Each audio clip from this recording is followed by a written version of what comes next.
একটু আমরা সোয়েলিংয়ের দিকে আগাতে থাকি। হ্যাঁ, এটা তো কালেকশন আছেই, কনফিউশন নেই এখানে, হিউজ কালেকশন। এখানে কি আঘাত পাইছিলেন পড়ে গিয়ে?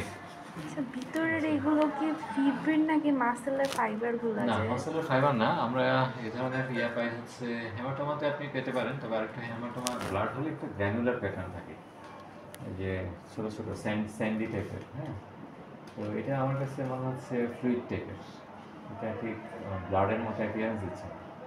এটা যে 3 মাসের হিস্ট্রি তো লিকুইফ্যাকশন হয়ে হচ্ছে এরকম। এটা হতে পারে, এটা হতে পারে হচ্ছে এটা অর্গানাইজড হয়নি, এটা তোমার ড্র করা যাবে, সেটাই তো। কিন্তু এত হার্ড কেন, মানে কম্প্রেস করা যাচ্ছে না তো। অনেক বেশি মানে এই যে কম্প্রেসিবল না, মানে নিডেল থেকে খুব বেশি যে ফ্লুইড আসবে সেটা নাও হতে পারে। না শুনতে পারে। ইনসিশন। না, কিন্তু এটা ওনার কেন হলো? পরে কি এই আঘাত পেয়েছিলেন এই জায়গায়, এখানে আঘাত পেয়েছিলেন সরাসরি? আচ্ছা, ঠিক আছে, তাহলে তো বোঝা যাচ্ছে মাসেলের।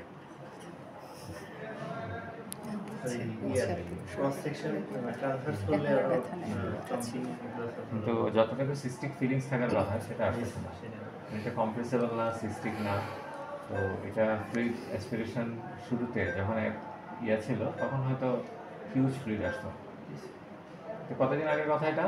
এটা ভেসেল, ডপলার ম্যাক্স এটা ভেসেল। কতদিন আগের কথা? 3 মাস।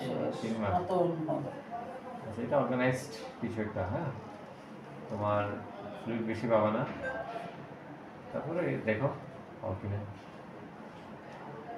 সেটা তো কোনো কমিউনিকেশনও নাই, এটা কি মাসেলের ভিতরে? এটা ওনার হেমাটোমা ছিল, হ্যাঁ মাসেলই ছিল, এটা উনি যদি তখনই এক্সপিরিয়েন্স করে নিত তাহলে এই অবস্থা হতো না। এটা আমাদের কমন এক্সপিরিয়েন্স, এটা আমরা পাই যে আমাদের জন্য আনইউজুয়াল কিছু।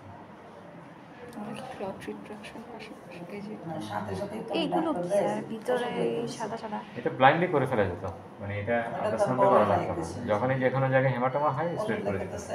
আমি যখন উপজেলায় পোস্টেড ছিলাম, আমি এরকম রোগী প্রায় সময় পেতাম, আমি সাথে সাথে অ্যাক্সিডেন্ট। নিয়ের উপরে এগুলো হ্যাঁ, ইয়ে করে একটা একটা হোয়াইট বোর্ড নিডল দিলে আপনার ঘুর ঘুর করে সব চলে আসে, কারণ একটা যে কোনো জায়গায় ব্লাড থাকবে অনেক দিন ধরে সেটা অর্গানাইজড হবেই, ঠিক আছে, এবং এটা ন্যাচারালি রিমুভ হতেও সময় লাগবে।